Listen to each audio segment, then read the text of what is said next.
अब ये आत्मा महात्माओं से पूछती है कि हे मालिक, आखिर हमारा देश कहाँ है, हमारा देश कितनी दूर है, हमें जाना कहाँ है।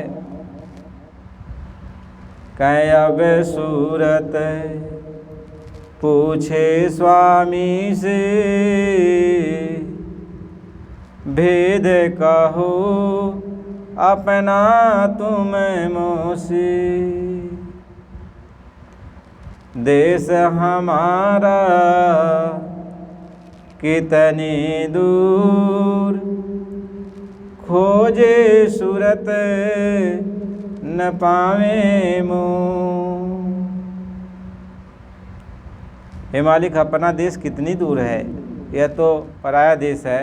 जो अपना देश है वह कितनी दूर है, वह कहाँ है। कि देश अपना कितनी दूर, और खोजे सूरत न पावे मुँह। बास तुम्हारा कौन लोक में, यहाँ आए तुम कौन मौज में।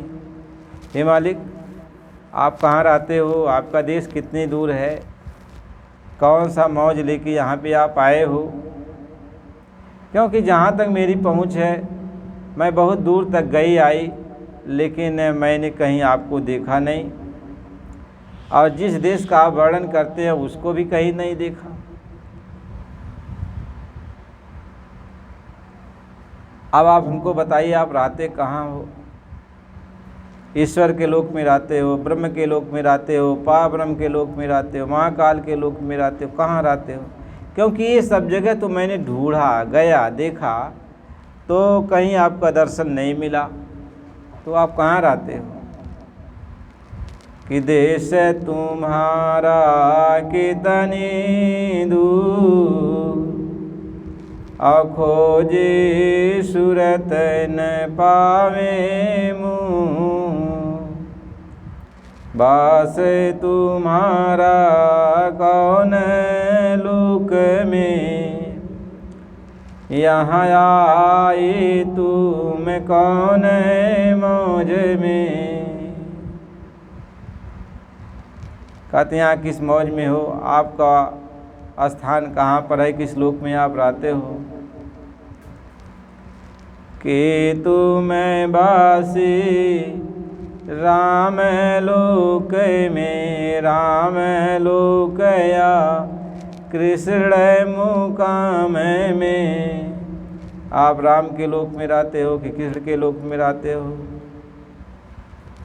कि तुम व्यापक सभी लोक में, औचार खाने चर्याचार थूक में।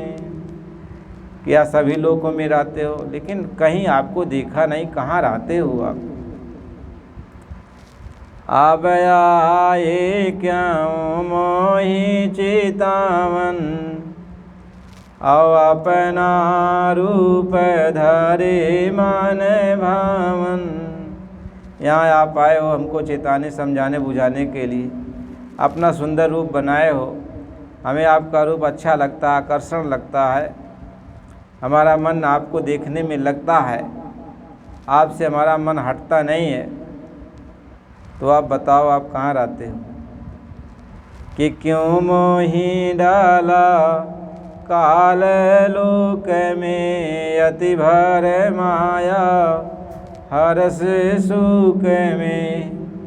हमें काल लोक में आपने क्यों डाला, यहाँ दुख सुख की जो नगरी है इसमें क्यों फंसाया। जब आप जानते थे कि काल ऐसा करेगा, तो आपने यहाँ क्यों भेजा। ये सब तो हमको बताओ। मैं दासी तुम चरण निहारे, अभेद देव तुम अपना सारे। मैं आपकी दासी हूँ, आपके चरणों में पड़ी हूँ, आप अपना सही सही सारा भेद बताओ। जब आखिर आप बताओगे तब तो हम आपके साथ चलेंगे, हमारे मन को संतुष्टि हो जाएगी, हमारा मन मान जाएगा आप जो कह रहे हैं वो सही है, तब तो आपके बताए रास्ते पर चलूँगी, तब तो आपको मानूंगी। कि तब हाँस सब दे स्वामी बोले, सुनो सूरत तुम मैं काहूँ खोले। तब गुरु महाराज जी वो महापुरुष कहते हैं कि है सूरत, जो तू पूछ मेरा और अपना दोनों का भेद जो पूछ रही है तो सब मैं बता रहा हूँ, और साफ साफ बताऊँगा, विस्तार से बताऊँगा जितना कहने लायक है, और तू समझ ले और चल अपने घर। कि जो तू पूछे भेद हमारा, काहूँ सभी अब कर विस्तारा।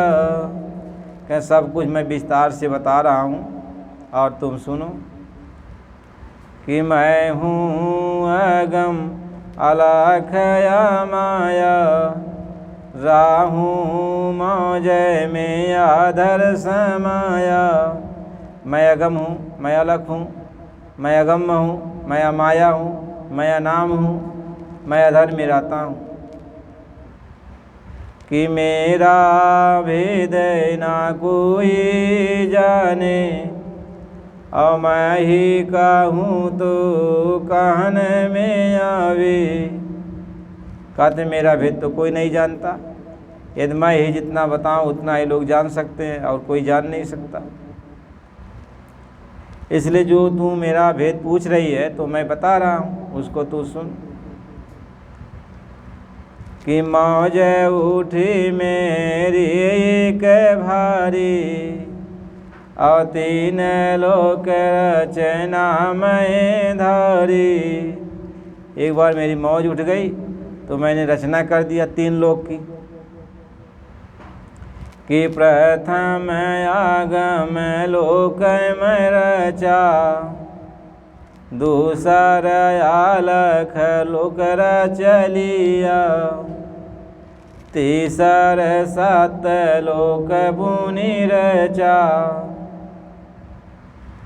इन तीनों में मेरा रूप, यहाँ तक निज कर मुझको जानो, अपूर्ण रूप मुझे पहचानो।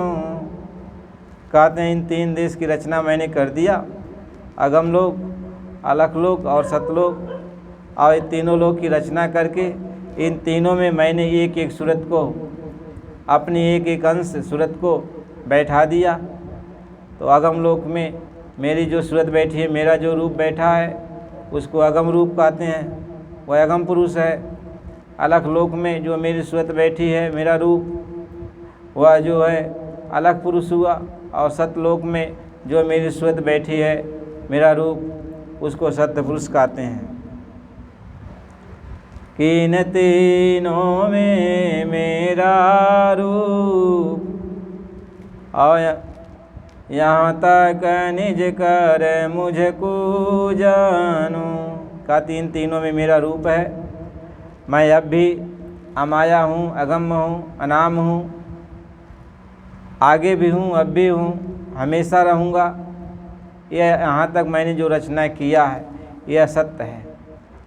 कि सत्य है सत्य रचना मैं करी। तो यह 3 लोक जो है सत्य की रचना है, इसमें कोई भी मिलावट नहीं है। और जो सतलोक में आ जाएगा वह अलख लोक में, फिर अलख लोक से फिर अगम लोक में, अगम लोक से फिर अनाम धाम में वो आ जाएगा। यहाँ कोई रोक टोक नहीं है, और सभी देश एक रस हैं, छोटे बड़े हैं लेकिन एक रस हैं। महात्मा इस बात को समझा रहे हैं कि नीचे की जो रचना हुई वह सत्यपुरुष के द्वारा हुई। तो सत्यपुरुष की मौज उठी बहुत समय के बाद, तो उन्होंने अपनी आवाज़ पे तो नीचे की रचना कर दिया, अनेकों ब्रह्मांड बना दिया, असंख्यों ब्रह्मांड बना दिया। ये सारे ब्रह्मांड जो कुछ भी है सत्यपुरुष ने बनाया। ये जितने भी ब्राह्मण ने सब सत्यपुरुष ने बनाए। सारे मसाला जितने थे ये सब नीचे उतार दिया, तो अनंतों लोक बन गए, अनंतों ब्रह्मांड बन गए। फिर बहुत समय के बाद फिर सत्यपुरुष की मौज उठी, तो उन्होंने 16 पुत्र को उत्पन्न किया, 16 ब्रह्म को उत्पन्न किया। ये सत्यपुरुष के ही रूप हैं, यह उन्हीं के पुत्र हैं, यह उन्हीं के रूप हैं। तो यह 16 अंश जो है सत्यपुरुष ने नीचे उतारा, यही उनकी 16 कला है। ये 16 ब्रह्म नीचे उतर कर आए, उन्होंने अपनी आवाज़ पर इन 16 ब्रह्मों को एक एक दीप में बैठा दिया, अपनी आवाज़ की गांठ लगाई, उसी आवाज़ पर बैठाया है। आवाज़ पे बैठा कर अब भी ये आवाज़ पर बैठे हुए हैं और अखंड सत्यपुरुष का ध्यान करते हैं। तो सबसे जो छोटे पुत्र हैं, जिनको काल भगवान निरंजन कहते हैं, इनको सबसे नीचे उतारा है। तो ये तो वहाँ पे सूरत तो थी नहीं, ये लोग अपने प्रकाश से वहाँ पे रोशनी करते थे। जब अपने प्रकाश को सिमटा लेते थे तो अंधेरा हो जाता था। ऐसे बहुत युग बीत गया, बहुत समय बीत गया। तो एक बार इन लोगों ने आपस में विचार किया कि अब तो यहाँ कुछ है नहीं, हम लोग यहाँ पर बैठे बहुत समय बीत गया, तो चलो अपने देश चलते हैं। तो वो लोग अपने देश जाने के तैयार किए कि चलो अब चलें अपने देश। 16 के 16 तो अपने देश नहीं जा पाए, तो उन्होंने सोच लिया कि पिता ने देश से निकाल दिया है, यानी जो जाने वाली शक्ति थी वह नहीं दिया। तो फिर बैठ कर के वहीं पे अपने पिता का सत्यपुरुष का अखंड ध्यान करने लगे, अखंड तपस्या किए। तो बहुत युग बीत गया तपस्या करते करते। तो सत्यपुरुष प्रसन्न हुए, कहें कि बोलो क्या चाहते हो।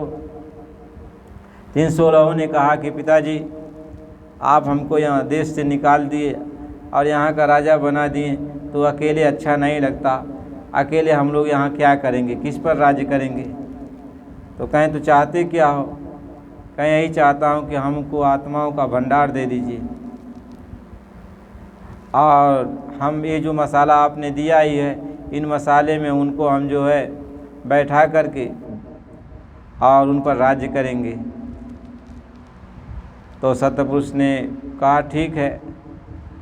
तो जब हम सारी सूरतों को भेजने लगे सत्यपुरुष, क्योंकि हम लोग नीचे थे, नीचे सत्यलोक के नीचे तह पर थे, गंदगी था हम लोगों के अंदर। तो सत्यपुरुष ने कहा कि जो गंदगी तुम लोगों के पास है थोड़ा बहुत, इस गंदगी को नीचे सबसे नीचे जाओ और सबसे नीचे उतार देना, और मेरी यह एक आवाज़ है, और ये आवाज़ जो ले आने वाली है, इस आवाज़ को पकड़ लेना, वापिस अपने घर चले आना। 1 लाख वर्ष की उम्र तुम्हारी जब पूरी हो जाएगी तो ये आवाज़ है, तुम पकड़ लेना और चले आना। तो वैसे सभी आत्माएं, कहें सतयुग सतयोगी विज्ञानी और कर हरिधांतरय भवानी, तो जितनी भी आत्माएं मृतलोक में आती थीं, तो वो सारी आत्माएं फिर जब 1 लाख वर्ष उम्र पूरा हो जाता था, तो जो वो मसाला लेके आई थी वहीं छूट जाता था, और जो सत्यपुरुष ले जाने वाला जो डोरी लटकाए हुए थे उसको पकड़ के ये आत्माएं अपने घर चली जाती थी। बहुत सारी आत्माएं चली गई। तो इन लोगों ने देखा तो सोचा कि मतलब अब ये सारी आत्माएं चली जाएंगी तो हम राज किस पर करेंगे, और तपस्या करें तो भगवान यानी पिता खुश हों कि न खुश हों, फिर आत्माओं को दें कि न दें, इसलिए इनको रोकना चाहिए।